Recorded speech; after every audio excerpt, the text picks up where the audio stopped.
Paunin na update guys. So magpa-paunin na update ang first and slide may maging mamasa. So for this video guys, konting paunin update, kundi ganaps ng paunin. Actually di ganap, dadating na ganap.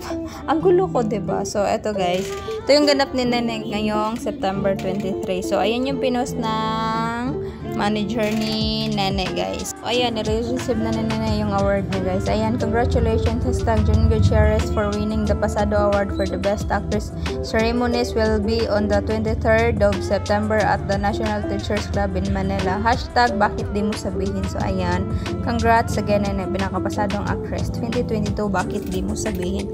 Congrats Nene. Then pau update guys, finally guys, mapapanood na yung Linlang.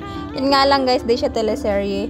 It's a series guys sa October 5 sa Prime Video guys. Napadownload ako nang wala sa oras guys. Gusto kong panoorin yung Linlang guys. By the way guys, wag na kayong magalit, trabaho lang po. Ba't naman kayo galit na galit kay Kim? So ito, konting BTS. So ayan, is your heart ready to face the truth? Hashtag din lang on Leon Prime Video coming this October 5. Then Pau is nasa Singapore ngayon si Pau guys. Ayan yung kahapon yung flight niya. Then ayan yung pinost ni Miss Kyla Bersosa, as in kanina lang.